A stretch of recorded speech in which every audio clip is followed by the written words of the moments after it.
आज का हमारा टॉपिक है सोलर सिस्टम। सोलर सिस्टम में हमारा सन, उसके अलावा 8 प्लैनेट्स, कुछ ड्राफ्ट प्लैनेट्स भी होते हैं, एस्ट्रॉइड, मीटरॉइड्स, कॉमेट्स, ये सब एक सन के ग्रेविटेशनल इन्फ्लुएंस में रहते हैं। और बहुत सारी सेलेस्टियल बॉडी जो कि एक इलेप्टिकल ऑर्बिट में सन के चारों तरफ घूमती रहती हैं। अब जो इंटरनेशनल एस्ट्रोनॉमिकल यूनियन है, उसने 2006 में एक ड्राफ्ट प्लैनेट था प्लूटो, उसे प्लैनेट की लिस्ट से हटा दिया है। अब जो एस्ट्रॉइड्स होते हैं वो स्मॉल ऑब्जेक्ट्स होते हैं जो रॉक की फॉर्म में ही होते हैं। ये एस्ट्रॉइड बेल्ट में पाए जाते हैं जो कि मार्स और जुपिटर के बीच में होता है। इन्हें माइनर प्लैनेट भी कहा जाता है जो एस्ट्रॉइड्स होते हैं। इनमें से कुछ फेमस एस्ट्रॉइड्स हैं जैसे कि साइरस, विस्ता, साइची, ये कुछ फेमस एस्ट्रॉइड्स हैं। उसके बाद मीटरॉइड्स।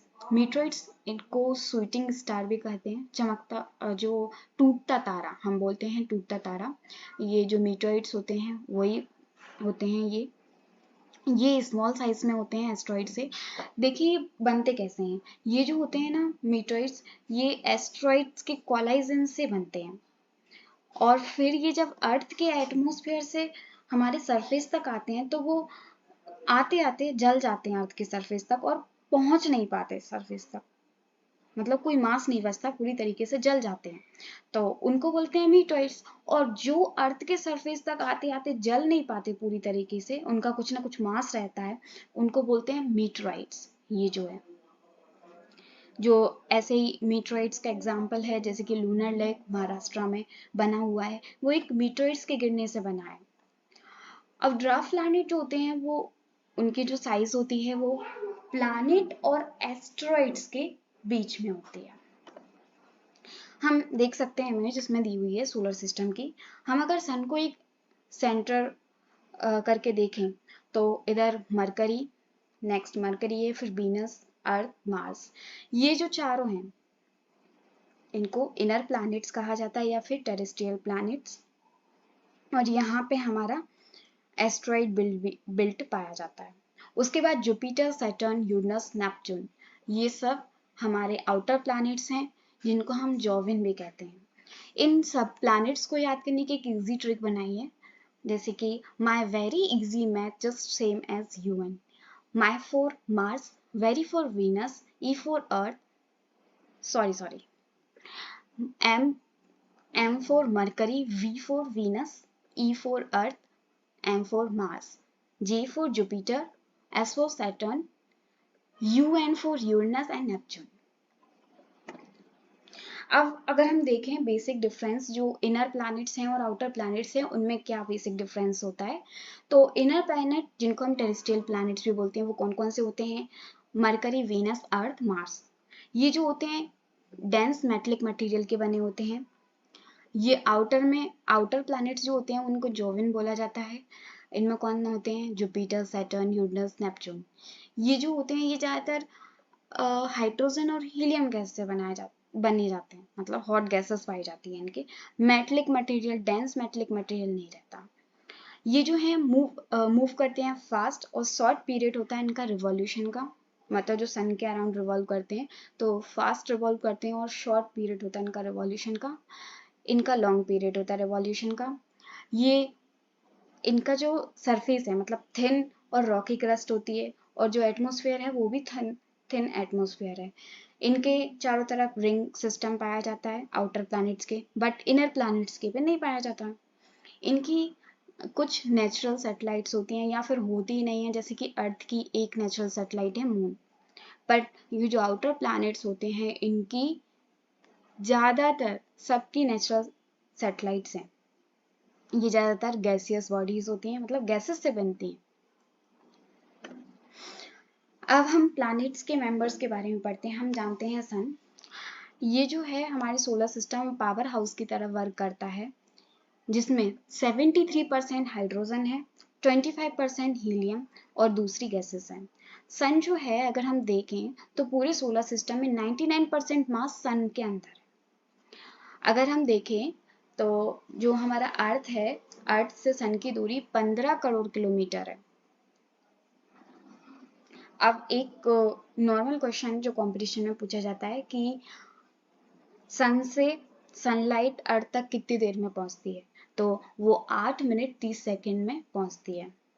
अब जो टेम्परेचर होता है सन के सरफेस का वो होता है 56 डिग्री सेल्सियस। नेक्स्ट मेंबर के बारे में पढ़ते हैं, मरकरी, जो कि पहला प्लैनेट है सन के पास में। ये क्लोजेस्ट प्लैनेट है, अब सन के पास में है तो बहुत हॉट होगा। स्मॉलेस्ट प्लैनेट है पूरे सोलर सिस्टम का। अब जैसे हमने देखा था इनर प्लैनेट का जो रिवॉल्यूशन होता है वो बहुत फास्ट होता है, तो ये फास्ट रिवॉल्व करता है सन के अराउंड 88 डेज में। ये जो प्लैनेट है इस पे पानी नहीं है, गैसेस भी नहीं है, nitrogen hydrogen oxygen carbon dioxide जैसी गैसेस कम पाई जाती है इन पे। वीनस, वीनस सेकंड नंबर का प्लैनेट है अगर सन से डिस्टेंस देखें तो। ये हॉटेस्ट प्लैनेट है सोलर सिस्टम में, हॉटेस्ट प्लैनेट है सोलर सिस्टम में। इसका जो सरफेस का टेम्परेचर है वो 478 डिग्री सेल्सियस है। इसे अर्थ का ट्विन कहा जाता है। देखो नॉर्मल सी बात है, अर्थ के पास में पाया जाता है तो अर्थ का ट्विन है। क्यों कहा जाता है ट्विन? क्योंकि इसकी जो साइज और मास है वो सेम सिमिलर टाइप का है। ये रोटेट करता है उसके खुद के एक्सिस पे क्लॉकवाइज वीनस की तरफ। वीनस और एक और प्लेनेट है उसके बारे में हम आगे बताएंगे, ये दोनों क्लॉकवाइज रोटेट करते हैं। ये ब्राइटेस्ट स्टार है पूरे सोलर सिस्टम में। इसे मॉर्निंग और इवनिंग स्टार भी कहा जाता है। क्यों कहा जाता है? जो हम बोलते हैं ध्रुव तारा, आपने नाम सुना होगा, ये वीनस जो होता है वो ध्रुव तारा ही होता है। मतलब सबसे पहले आता है इवनिंग में, सबसे पहले जो दिखाई देता है, और सबसे बाद में जाता है जो सुबह 4-5 बजे दिखाई देता है।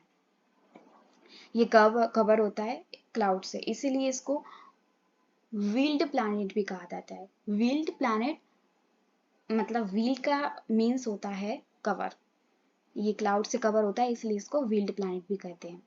यहाँ पर ज़्यादा सफिशिएंट अमाउंट में ऑक्सीजन अवेलेबल नहीं है, ना ही वाटर है। अब अर्थ, अर्थ एक ऐसा प्लैनेट है जो अकेला सपोर्ट करता है बहुत अच्छी तरीके से लाइफ को। ये सबसे बड़ा इनर प्लैनेट है। इसे ब्लू प्लैनेट कहा जाता है क्योंकि इसमें बहुत ज़्यादा अमाउंट में पानी रहता है इसके सरफेस पे। इसकी एक नेचुरल सैटेलाइट है मून। इसको 23 हावर 56 मिनट और 4 सेकंड के अराउंड टाइम लगता है रोटेट करने में इसके खुद के एक्सेस पे। और अर्थ के अगर हम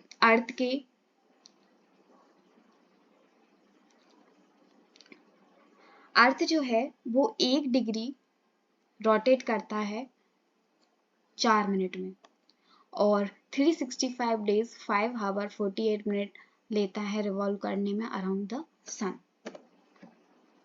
मार्स, मार्स जो है उसे रेड प्लैनेट कहा जाता है क्योंकि उसमें रेड सॉइल जो आयरन रिच होती है वो ज़्यादा पाई जाती है। ये स्मॉलेस्ट प्लैनेट है सोलर सिस्टम में मरकरी के बाद। तो अगर एम से याद करें तो पहले मरकरी सबसे छोटा, फिर उसके बाद मार्स। इसके 2 नेचुरल मून हैं, एक है फोबोस एंड दूसरा है डीमोस। इसका थिन एटमॉस्फेयर है जिसमें, और इसके सरफेस पे कुछ valley, crater, deserts, ice caps भी पाई जाती हैं। अब अगर हम एक क्वेश्चन अगर कोई पूछे कि पूरे सोलर सिस्टम में टॉलेस्ट माउंटेन कौन से प्लैनेट पे, तो वो मार्स पे है जिसका नाम है ओलंपस मून्स। इसका थिन एटमॉस्फेयर है जिसमें कार्बन डाइऑक्साइड, नाइट्रोजन और आर्गन जैसी गैसेस पाई जाती हैं। नेक्स्ट मेंबर है हमारा जुपिटर। ये लार्जेस्ट प्लैनेट है। अब हम आउटर प्लैनेट्स पे आ गए हैं, तो जुपिटर हमारा लार्जेस्ट प्लैनेट है पूरे सोलर सिस्टम का। और हम आउटर प्लैनेट की बात करें तो इनका शॉर्टर रोटेशन होता है, शॉर्टेस्ट रोटेशन होता है। इसके जो एटमॉस्फेयर में है हाइड्रोजन, हीलियम और गैसेस पाई जाती हैं। मेनली हाइड्रोजन और हीलियम पाई जाती हैं ये जो आउटर प्लैनेट्स हैं उनमें। ये तीसरा ब्राइटेस्ट ऑब्जेक्ट होता है नाइट स्काई में। तो सबसे पहले अगर हम रात को देखें तो मून दिखाई देगा, उसके बाद ध्रुव तारा जो कि वीनस होता है, उसके बाद जुपिटर। जुपिटर को विंटर प्लैनेट भी कहा जाता है। इसके कम से कम 69 मून्स हैं, मतलब नेचुरल सैटेलाइट्स हैं। मून्स मतलब नेचुरल सैटेलाइट्स हैं जुपिटर की, जिनमें से एक है गैनीमेड। गैनीमेड एक लार्जेस्ट सैटेलाइट है जुपिटर की, जो कि पूरे सोलर सिस्टम में सबसे बड़ी है। इसके आसपास जो है वो रिंग पाई जाती हैं, बट वो क्लियरली दिखाई नहीं देती, अनक्लियर रिंग्स रहती हैं। अब सैटर्न, सैटर्न जो है वो लार्जेस्ट प्लैनेट है सोलर सिस्टम का। इसमें बहुत चमकीली और कॉन्सेंट्रिक रिंग पाई जाती है इसके चारों तरफ, जो कि रॉक, छोटे छोटे रॉक से और आइस के पीसेस से बनती हैं। ये जो है सैटर्न, ये फ्लोट कर सकता है पानी पे क्योंकि इसकी डेंसिटी कम होती है पानी से। इसके 62 नेचुरल सैटेलाइट्स हैं, जिसमें टिटन एक लार्जेस्ट है। यूरनस, यूनिट जो है अगर अर्थ से कंपेयर करें तो ये 4th टाइम है अर्थ की साइज से। ये ग्रीनिश कलर में होता है मीथेन गैस की वजह से, और इसके एटमॉस्फेयर में भी मीथेन गैस पाई जाती है। इसे विलियम हर्सेल ने डिस्कवर किया था 1781 में। इसको आइस गेन भी कहा जाता है। इसमें इसका जो एटमॉस्फेयर है उसमें हाइड्रोजन और हीलियम ज़्यादातर पाई जाती है, और कुछ अमाउंट में वाटर और अमोनियम भी होती है। ये कोल्डेस्ट प्लैनेटरी एटमॉस्फेयर होता है पूरे सोलर सिस्टम में, मतलब इसका जो एटमॉस्फेयर है बहुत कोल्डेस्ट होता है। रोटेट करता है क्लॉकवाइज। मैंने आपको बताया था कि 2 प्लैनेट हैं वो रोटेट करते हैं क्लॉकवाइज, तो एक था वीनस, दूसरा है यूरेनस। ये रोटेट करते हैं क्लॉकवाइज उसकी एक्सिस पर। इसके 25 मून है, मतलब नेचुरल सैटेलाइट। लास्ट प्लैनेट है, लास्ट आउटर प्लैनेट है, फारदेस्ट प्लैनेट है, सबसे दूर है। हम इसमें भी देख सकते हैं, इस वाली इमेज में ये सबसे दूर है सारे प्लैनेट्स में से। ये इसमें ज़्यादातर हाइड्रोजन और हीलियम पाई जाती है। ये शाइन सा करता है मीथेन गैस की वजह से, और इसमें जो रिंग पाई जाती है वो भी मीथेन गैस की होती है। ये बहुत सिमिलर है यूरेनस के, इसलिए इसे यूरेनस का ट्विन कहा जाता है। इसकी 14 नेचुरल सैटेलाइट्स हैं। ये हम देख सकते हैं, सन को अगर सेंटर माने तो इस तरीके से इनका रोटेशन होता है सबका। और हमने अभी डिस्टेंस के हिसाब से सारे प्लैनेट्स को पढ़ लिया है।